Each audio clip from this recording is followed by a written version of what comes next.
Hi everyone, Miss Meek here, and today we are going to talk about doing customary conversions, and we're going to do them the 6th grade way, which means that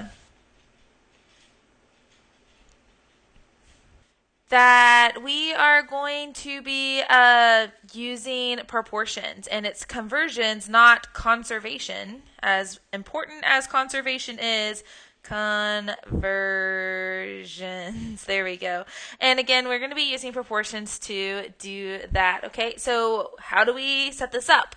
Well, first of all, we are going to be given some information. Now, this information does not have to be memorized. It's going to be given to you on a reference chart or a conversion chart of some sort, and this is going to be some of those basic measurements that everyone knows. For example, that there are 12 inches in 1 foot, okay, that there's 3 feet in 1 yard, that there is 4 quarts in 1 gallon.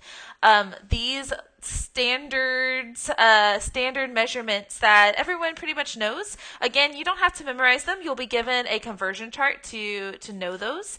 And so you will use that information to create proportions to find our answers. So let's go ahead and take a look at an example here. So first of all, we are going to set up a proportion. Now it's going to be really important for us to have labels. How do I know what my labels are? Well, I can see right here that I am working or going to be working with feet and inches. So those are going to be my labels for my proportion. I'm going to have feet on top over inches. So all of my feet numbers are going to be on that top row there, and all of my inch numbers are going to be on that bottom row. Now, this first proportion right here is going to be the information from your conversion chart. So information that is on your conversion chart, okay? So information from your conversion chart. So what I would actually find on that conversion chart is I would find out that in 1 foot there is 12 inches. So that will be on that conversion chart. Now, our second proportion comes from the info given to us in the problem. So the info from the actual problem. So in my problem, I have 5 feet. And I'm trying to figure out how many inches that is going to be. Now, we solve these just like we solve all of our other proportions. I ask myself, okay, what do I do to 1 to make it become a 5? I multiply times 5, and then I will do the same thing on the bottom to get an equivalent ratio.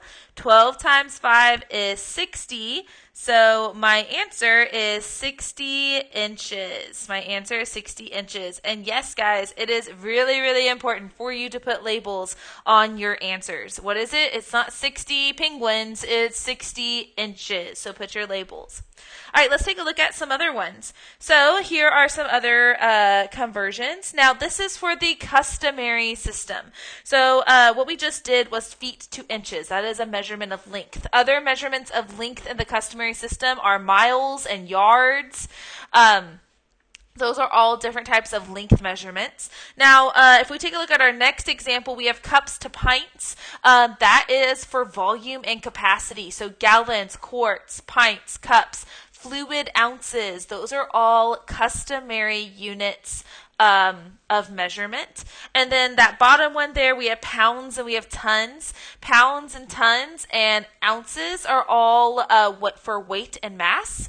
And that is the customary units for that. So there is a difference between the customary system and the other system called metric, which is meters and centimeters and all of that. And we will talk about that system in a later video. So right now we're focused on the customary system. The customary system is most commonly found in the U.S. So if you pick up a gallon of milk from the store, that gallon means that we are using the customary system. Okay, so let's go ahead and take a look at number 2. Again, we are going to set up a proportion. So I'm going to go ahead and draw my lines for my fractions. Okay, the first part is our labels. So again, I'm using cups and pints. So my labels are going to be cups over pints.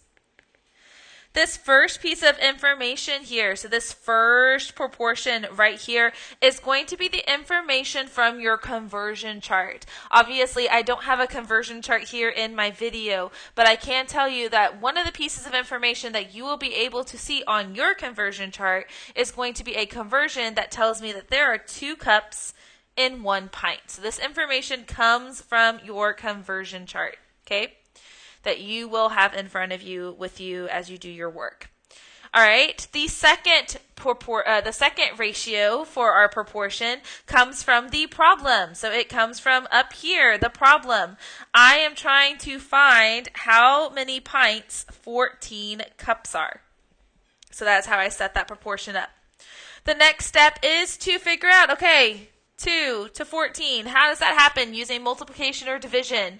So I'm going to be multiplying 2 times 7. And then to keep everything proportional, to keep everything equivalent, I also have to multiply by 7 on the denominators as well. And so 1 times 7 is 7, meaning my final answer is 7 pints, or PT if you want to use the abbreviation for pints. Our last problem here on this page is from pounds to tons. Again, my labels are pretty easy to see there. LBS is the abbreviation for pounds, and that capital T there is the abbreviation for tons. Now, when I set up my proportion here, my first fraction, my first ratio right here is going to come from my conversion chart. That is that information that you are going to have in front of you. Okay, so on my conversion chart, it tells me that there are 2,000 pounds in 1 ton. Now, my second ratio fraction here comes from my problem. It says that I have 8,000 pounds that I am trying to figure out how many tons that is. So again, solving proportions is all about trying to get this number to equal this other number. So what do I do to 2,000 to make it 8,000? Well, I multiply it times 4. I'm going to do the same thing on the bottom, and so I get my final answer of 4T, or 4 tons. Make sure you put your labels. Now, what happens if on my conversion chart I don't have the conversion that I need? So here's an example of that. On my conversion chart, you are going to have gallons to quarts, you're going to have quarts to pints, and you're going to have pints to cups. However, I do not have a direct conversion between quarts to cups, and that's what this problem is wanting us to do right now. So we're going to have to do a little bit of extra work to figure this one out. First of all, again, I am going to be setting up a proportion. Now, here is the deal. I do not have a direct pathway to get my cups to equal quarts. I do have a conversion on my conversion chart that tells me how many cups are in a pint. So I'm going to actually start off step 1. I am going to convert my cups to pints, because I also know that for step 2, I can take those pints that I just found and I can then convert them into quarts, and I will have my final answer. So this is a 2-step conversion, meaning you're going to have to do 2 proportions to figure this one out.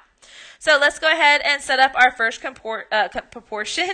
Our labels are going to be cups over pints, okay, because remember I want to change those cups into pints.